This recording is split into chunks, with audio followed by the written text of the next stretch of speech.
వంగవీటి మోహన్ రంగారావు గారు ఒక టైగర్. ఆయన ఎలా చనిపోయారు? పేదలకు ఇళ్ల పట్టాలు ఇవ్వాలని విజయవాడలో నిరాహార దీక్ష చేస్తూ ఉంటే అర్ధరాత్రి చంద్రబాబు నాయుడు గారి గవర్నమెంట్, తెలుగుదేశం పార్టీ అధికారంలో ఉంది, అర్ధరాత్రి నరికి చంపారు. ఈ ఘటనలో వేళ్ళన్నీ కూడా చంద్రబాబు గారి వైపే చూపిస్తాయి. హరిరామ జోగయ్య గారు అప్పట్లో తెలుగుదేశం పార్టీ మంత్రి, చంద్రబాబు నాయుడు గారి సహచరుడు, అప్పట్లో తెలుగుదేశం పార్టీలో మంత్రి. ఆయన ఏకంగా పుస్తకం రాశాడు ఏ రకంగా ఇన్సిడెంట్ జరిగింది, చంద్రబాబు నాయుడు గారి పాత్ర ఎంత బలంగా ఉంది అని చెబుతూ. ఆ వంగవీటి మోహన్ రంగారావు గారి హత్య కేసులో ఒక ప్రధాన నిందితుడు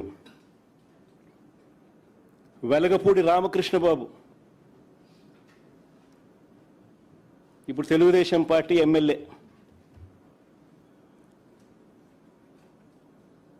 ఇప్పటికీ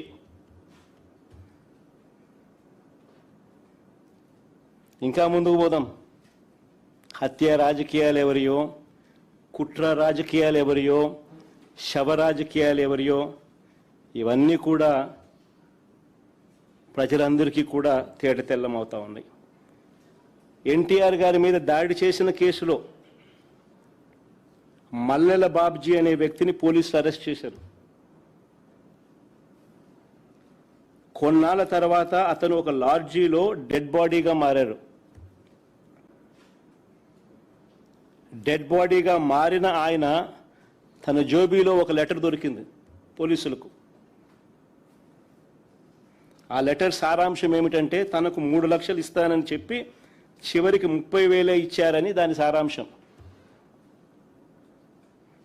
అసలు ఎన్టీఆర్ మీద దాడి కోసమే డబ్బులు ఇచ్చారా, అది నిజమైతే ఇచ్చింది ఎవరు అన్నదానిపై దర్యాప్తు లేదు. ఈ కేసులో వేళ్ళన్నీ కూడా అప్పట్లో చంద్రబాబు వైపు చూపించాయి.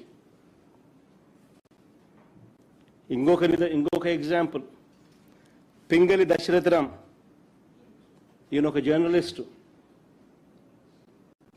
విజయవాడలో ఎన్కౌంటర్ అనే ఒక పత్రికను పెట్టి టీడీపీ ప్రభుత్వ అవినీతిని ప్రశ్నిస్తూ ఉంటే ఈ వ్యక్తిని హైదరాబాద్ నుంచి బస్సు దిగి రిక్షాలో ఇంటికి వెళ్తూ ఉంటే కత్తులతో దారుణంగా దాడి చేసి చంపారు.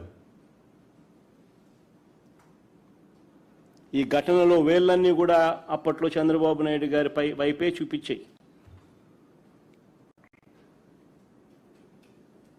అడుగుతా ఉన్న చంద్రబాబు నాయుడు గారిని, ఎవరి అయ్యా హత్య రాజకీయాలు, ఎవరి అయ్యా కుట్ర రాజకీయాలు, ఎవరి అయ్యా శవ రాజకీయాలు? ఇదే పెద్ద మనిషి చంద్రబాబు నాయుడు గారు గురించి మాట్లాడుతూ ఆయన తోడల్లుడు దగ్గుపాటి వెంకటేశ్వరరావు గారు ఏకంగా పుస్తకం రాశాడు. అనేక టీవీలలో ఆయన ఇంటర్వ్యూలు కూడా ఇచ్చాడు. ఆయన అన్న మాటలు ఆయన పుస్తకంలో రాసినటివి. ధర్నాలు ఆందోళనల సమయంలో బస్సులు తగలబెట్టాలంటూ చంద్రబాబు పార్టీ క్యాడర్కు చెప్పేవాడని.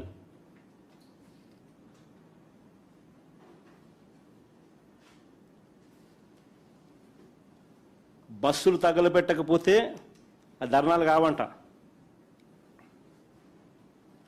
నేను కాదనింది ఈ మాటలు. స్వయంగా ఆయన తోడల్లుడు దగ్గుబాటి వెంకటేశ్వరరావు గారు అనేక టీవీ ఇంటర్వ్యూలలో ఆయన రాసిన పుస్తకంలో చంద్రబాబు నాయుడు గారి కుట్రలు, రాక్షస రాజకీయం గురించి వివరించిన మాటలు ఇవి. హరిరామ జోగయ్య గారి గురించి కూడా నేను ఇంతకు ముందే చెప్పాను. ఆయన కూడా చంద్రబాబు నాయుడు గారి సహచరుడు, మంత్రి. ఏ రకంగా చంద్రబాబు నాయుడు గారు కుట్రలు చేస్తారు, రాక్షస రాజకీయాలు చేస్తారు అన్నది ఆయన కూడా సువివరంగా కూడా వివరించినాడు. హత్యలతోనూ, వెన్నుపోట్లతోనూ, శవాలతోనూ, కుట్రలతోనూ రాజకీయాలు చేసింది చేస్తున్నది చంద్రబాబు అయితే విలువలు విశ్వసనీయత మాటకు కట్టుబడి రాజకీయాలు చేస్తా ఉన్నది మేము. గర్వంగా కూడా చెప్తా ఉన్నాను నేను ఈ మాట. వైఎస్ఆర్ కాంగ్రెస్ పార్టీ జగన్ గురించి నేను ఒకటే గర్వంగా కూడా చెప్తా ఉన్నా. జగన్ మంచోడు కాబట్టే మా తాతను రాజారెడ్డి గారిని చంపిన వాళ్ళు ఈ రోజుకి కూడా ప్రశాంతంగా బతుకుతూ ఉన్నారు. జగన్ చెడ్డోడైనంటే వాళ్ళంతా బతుకుండే వాళ్ళ.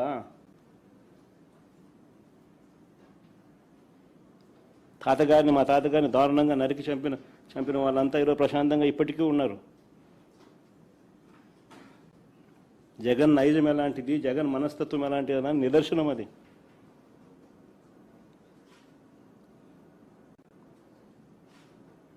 వారికి ఎప్పటికీ ఏమీ కాదు.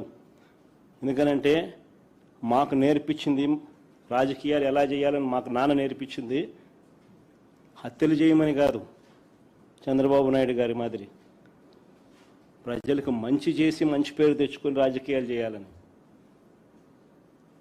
అది చంద్రబాబుకు మాకు ఉన్న డిఫరెన్స్. రాజకీయాల్లో ఎవరికి కుట్రలు అవసరమో, ఎవరికి కుట్రలు గొడ్డళ్ళు గుణపాలు అవసరమో ప్రజలకు బాగా తెలుసు.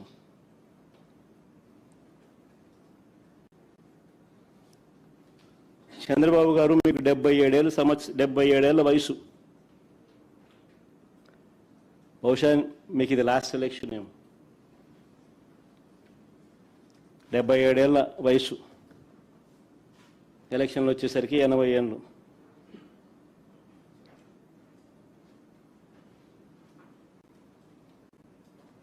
ఈ వయసులో కూడా ఇలాంటి దౌర్భాగ్యమైన రాజకీయాలు చేయడానికి సిగ్గుగా నీకు అనిపించడం లేదా చంద్రబాబు అని అడుగుతా ఉన్నా.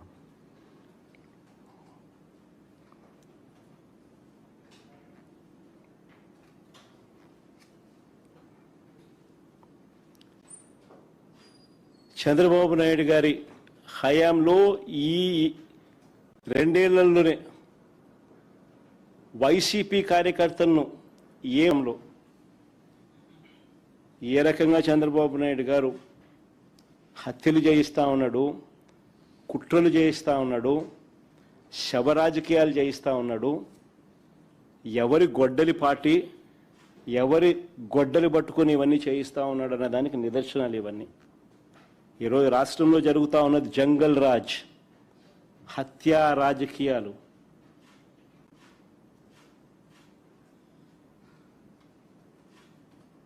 చంద్రబాబు నాయుడు గారు ఆధ్వర్యంలో జరిగిస్తూ ఉన్న దారుణమైన పాలన ఇది.